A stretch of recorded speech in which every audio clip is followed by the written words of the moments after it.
Firstly, thank you to everyone for attending to help us care for Mum. I know that many people have travelled long distances, some from interstate, Sydney and Weebore. And a very special thank you to our cousin Anna, who's come from Weebore to play the organ for Mum. And he's played for many of the family member funerals. Thank you too to the choir that have come along. A little special note with the weather. I'm bragging the weather is wonderful that you could come when it's like this. And if I didn't know better, I'd think that Mum sent the rain because she knows we didn't water her garden. Thank you.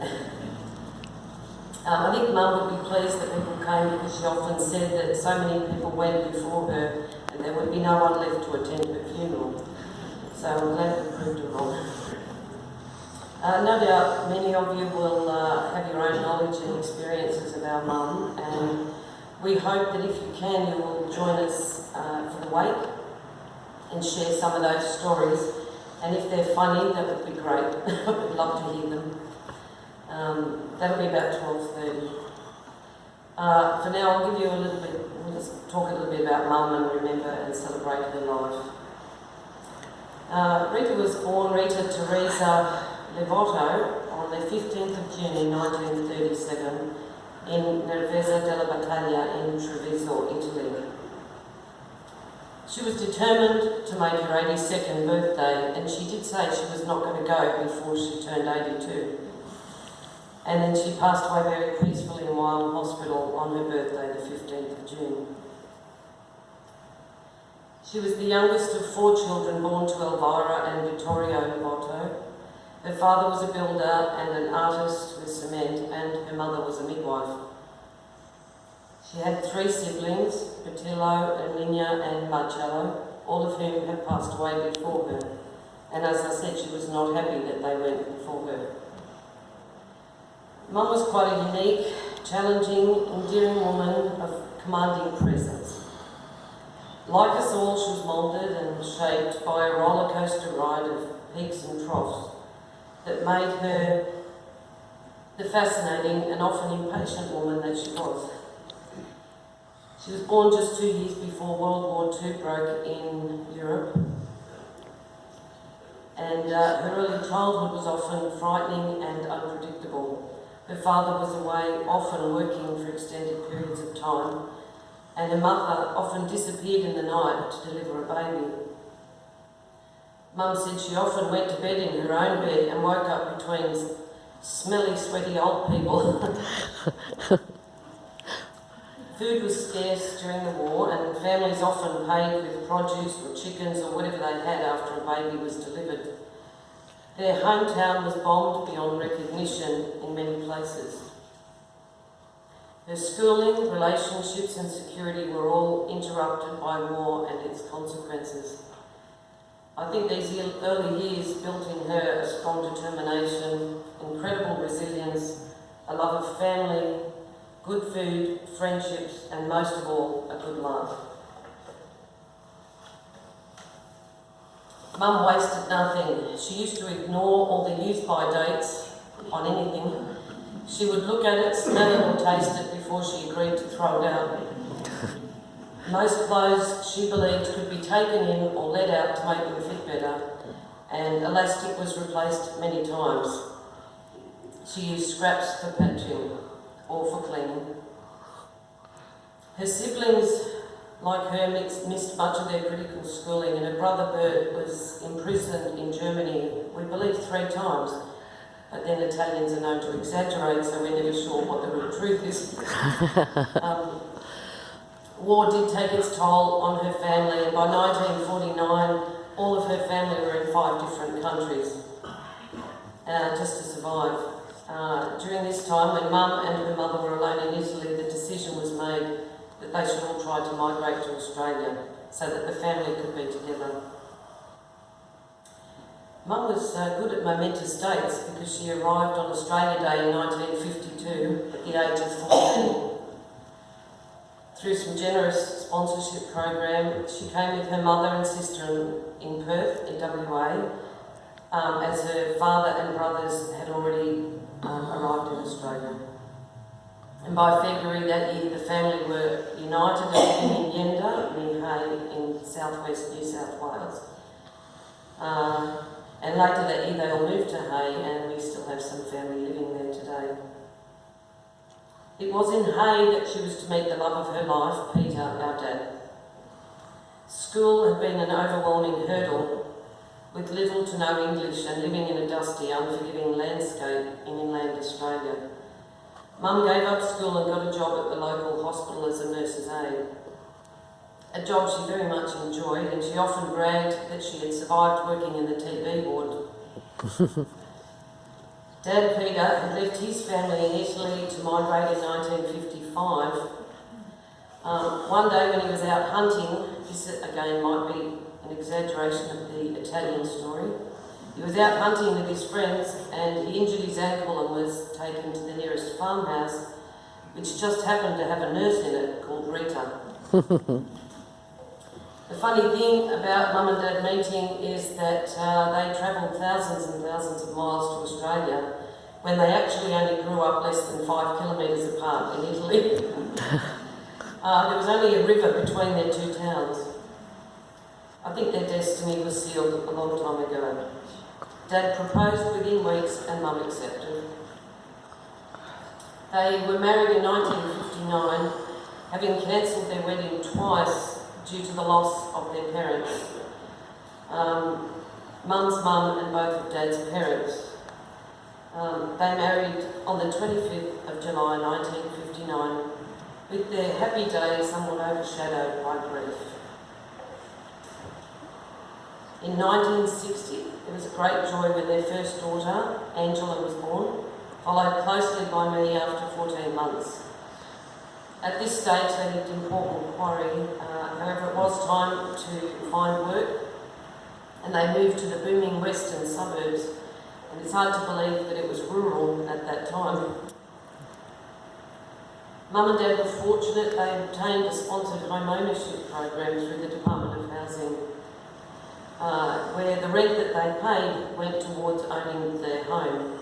And as Dad was a carpenter, he was able to slowly add value and build a beautiful home together. And they grew an abundance of produce in the backyard, as you expect with Italians. Mum had many occasions when she experienced the fear of not having enough to pay bills, buy food and sustain her family, because there were no sickness benefits in all those years ago. And she had to rely on charity when she had 2 young children and Dad was very unwell. In 1965, Mum gave birth to a boy, Joseph. The joy again was short-lived because in 1968 Dad was diagnosed with his first brain tumour and he was given only weeks to live. As you can imagine, that was unacceptable to my mum. Her determination and prayers that Dad would recover, and he did. Allegedly, he was the first successful brain tumour operation in Australia at Prince Henry Hospital. Mum again found the financial struggle enormous. She cleaned pubs, mowed lawns, negotiated to clean our primary school in lieu of school fees, just to keep us in a Catholic school. It's no wonder that she developed a little bit of anxiety and used to tell everyone her middle name was Panic. In 1970, the family moved to Wyonga as they didn't think the suburbs in Sydney were healthy anymore.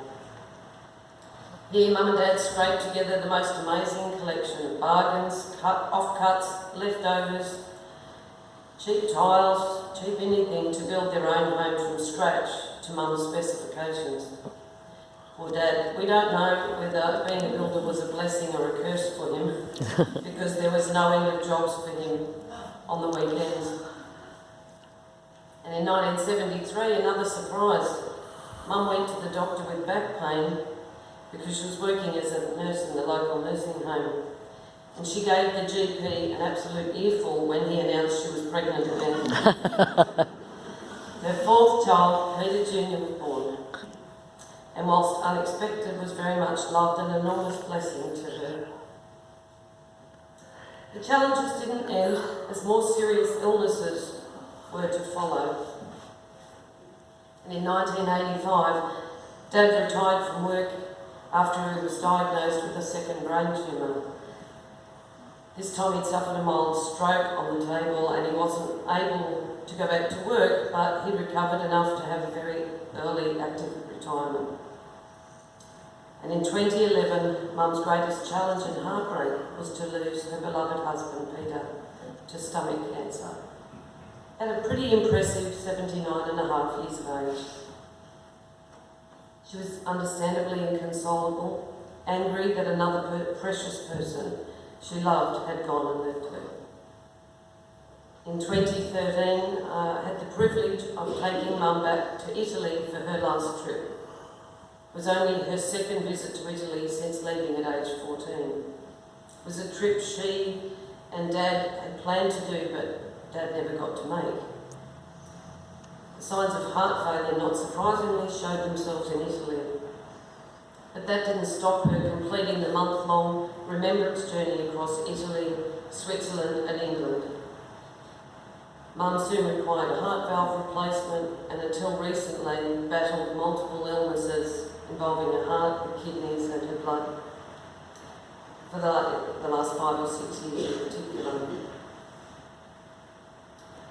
She's had several major illnesses. I won't bore you with all the details, as Italians are wont to do, and operations. They punctuated her life, but she believed it was rich and abundant here in Australia.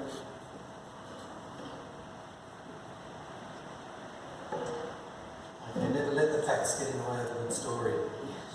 As a typical Italian mum, she would help Dad make grappa, homemade red wine, homegrown and bottled tomato paste. She would nurture herds, grow vegetables, raise chickens, many of whom she called Bronwyn because they were redheads. And she cooked and cleaned for her family. On a daily basis, till not that long ago, the house would smell of bleach in the toilet and garlic and onions on the stove.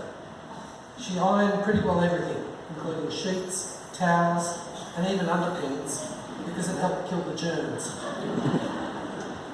Mum gained local and family fame for her lasagna that caused many disagreements in the fight for leftovers, or crunchy bits, and she fed many priests, nuns, family, friends and neighbours with her veal masala, lasagna, apple pies and lemon meringue pies, often proudly announcing how much of what was homegrown and produced. There are many traumas that Mum experienced that people will never know or understand. However, her resilience helped her appreciate the abundance and wealth she enjoyed in the good times and in living in Australia, a country she loved. Mum never forgot the charities that helped her in the late 60s and 70s, volunteering for many years with the St Vincent de Paul. Mum had her own unique gifts for kindness and generosity. She gave so much to so many charities that I feel we'll be finding pre-printed address labels for many years to come. Supporting guide dogs, Cancer Council, kids charities, Heart Research, Vinnies, not to mention overseas missionaries, aged care facilities, the RSL, religious orders, school fates and the hospital auxiliary. When she wasn't knitting, she was baking or quite often selling raffle tickets. In the entire time we've known her, she was always volunteering for something. Our mum had an incredible sense of giving. Mum's faith was immovable. A dedicated Catholic, she rarely missed Sunday Mass until too sick to attend. She staffed a piety stall and attended many church functions. She prayed for anyone and everyone, said the rosary often and cherished her holy cards, rosary beads and holy medals. She enjoyed many friendships and acquaintances through the church. We especially want to acknowledge her friend Biddy and Biddy's family for the unconditional love and support they have shown Mum. Mum loved what she called her gambling. She had a very tight budget but always allowed for lotto or weekly bingo, skillfully watching up to 7 cards at once to improve her chances. When it came to raffles, Mum was often a winner, usually because she bought most of the tickets. On one occasion, she won a brand new car.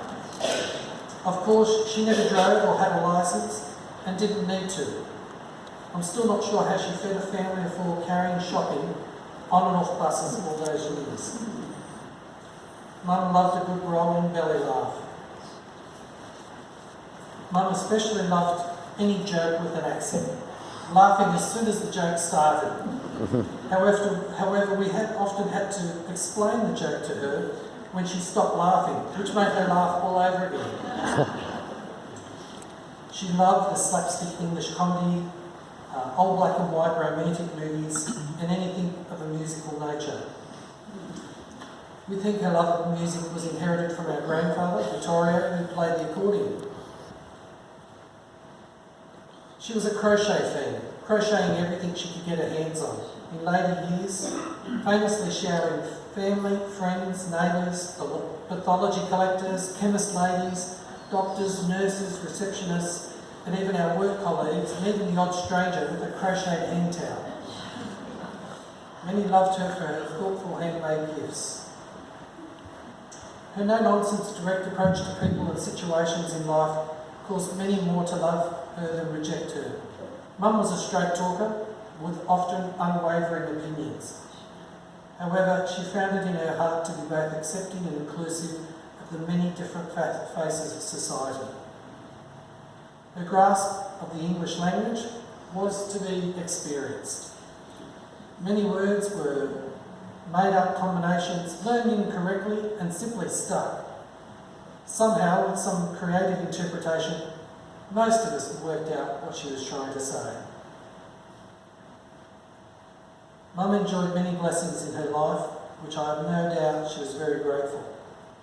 But it is Peter, biblically meaning the rock, that I think has particularly symbolic meaning today. Her husband and her son, both called Peter, were to be the rock standing by her through very difficult and challenging times. And a special thank you to our brother Pete, who gave Mum the chance to stay in her home that her husband built until the last few weeks of her life. Pete, you are the rock.